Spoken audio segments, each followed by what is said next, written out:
Hello दोस्तों, नमस्कार। मेरा नाम है विवेक कुमार। जो भी बच्चे नीट या जेई 2025 में दे रहे हैं उन्हें ये क्वेश्चन करना आना चाहिए, बिकॉज ये कई बार रिपीटेड क्वेश्चन है। इसी टाइप का क्वेश्चन आता रहता है। पूछता है टाइम पीरियड बता दो, प्रोटॉन का, अल्फा पार्टिकल का, इलेक्ट्रॉन का, अलग अलग पार्टिकल देते रहता है, हीलियम, न्यूक्लियस वगैरह वगैरह।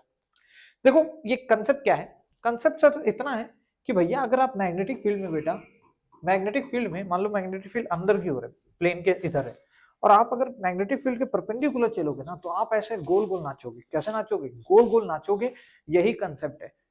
पर जो गोल गोल नचा रही है उसके लिए कौन सी फोर्स रिस्पॉन्सिबल है बेटा? QVB, magnetic force. So we are writing QVB as equals to mv² r। यहाँ से वेलोसिटी कटा, v is equal to QV r/m। Circle में टाइम होता है डिस्टेंस अपॉन में स्पीड।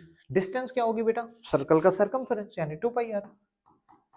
और स्पीड बेटा हो जाती है हमारे पास, जो कि दे रखी है QB r/m। m ऊपर गया, r से r मर गया, 2πm/QB। हालांकि ये बच्चे भी फॉर्मूला याद रख लेते हैं, तो आप अगर याद रख लेंगे अच्छी बात है। अब टाइम पीरियड का रेशियो ले लो यार। प्रोटॉन के लिए चार्ज होता है बेटा प्लस का E। जो इलेक्ट्रॉन पे होता है वही होता है, बस प्लस में होता है। मास मान लो प्रोटॉन का m है, तो अल्फा पार्टिकल का क्या होगा बेटा? चार्ज हो जाएगा 2e, मास हो जाएगा 4m। प्रोटॉन के मास से 4 गुना मास होता है और 4 से 2 गुना चार्ज होता है। तो sir T for proton will be equals to 2 pi, mass of proton कितना है m, बटे चार्ज ऑफ प्रोटॉन E है, और मैग्नेटिक फील्ड तो दोनों के लिए सेम ही दे रखी है, दिया है ना, यूनिफॉर्म मैग्नेटिक फील्ड। ठीक है, मैग्नेटिक फील्ड कांस्टेंट है। अल्फा पार्टिकल के लिए देख लो 2 pi, mass of alpha particle is 4m sir, divided by charge is 2e multiply with v। Divide कर दो दोनों साइड, पाई एम से पाई एम मार दो, ईबी से ईबी मार दो। जैसे ही सॉल्व करोगे Tp/3 alpha will be coming to be as 1/2। पहला आंसर सही हो गया। ठीक है, कुछ हार्ड एंड फास्ट रूल नहीं बताया आज के वीडियो में। सिंपल सी चीज आपको समझाई। ये साइक्लोट्रॉन पे बेस्ड प्रिंसिपल होता है। साइक्लोट्रॉन का प्रिंसिपल ये कहता है कि जो टाइम पीरियड होता है ना साइक्लोट्रॉन का, वो इंडिपेंडेंट होता है वेलोसिटी और डिस्टेंस के। सॉरी, हाँ, वेलोसिटी और डिस्टेंस की। यही चीज हमारे पास साइक्लोट्रॉन का प्रिंसिपल हो जाता है। और किस पे इसके डिपेंड करता है टाइम पीरियड? मास पे और चार्ज के इनवर्सली प्रोपोर्शनल होता है, और मैग्नेटिक फील्ड के भी। ठीक है ना?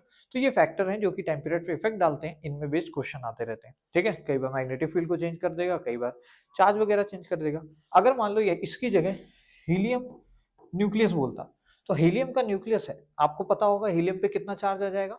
वैसे तो जब भी देगा तो He+2 न्यूक्लियस या +1 देगा, तो चार्ज आपको दिख गया इसके ऊपर। इसका मास कैसे लिखोगे? मास नंबर आपको पता होना चाहिए किस तरीके से निकाला जाता है। ठीक है ना? मास नंबर क्या हो जाएगा हमारे पास? सर इसका तो 4 ही हो जाएगा, अल्फा पार्टिकल इसी से तो बनता है कि नहीं? तो ऐसे भी बोल देता है, कई बार अल्फा पार्टिकल लिख देते हैं। तो बातें सेम है। ठीक है, बोरॉन ले सकता है या कोई भी अलग न्यूक्लियस दे देगा जिसपे चार्ज और मास आपको सोचना पड़ेगा, फिर आप टाइम पीरियड निकाल लोगे। होपफुली आपको ये वीडियो कुछ एसेंशियल लगा होगा। और ऐसे क्वेश्चन आते हैं, 4 नंबर आपको जेब में तुरंत मिल जाएंगे। कुछ नहीं लगता यार, कुछ भी रूल नहीं लगता, डिवीजन करना है फॉर्मूले को देख के। ठीक है, चलो नेक्स्ट वीडियो में इसी तरीके से और बढ़िया धमाकेदार कंसेप्ट आपको एक्सप्लेन कर रहे होंगे। तब तक के लिए आप सभी को जय हिंद मेरी तरफ से।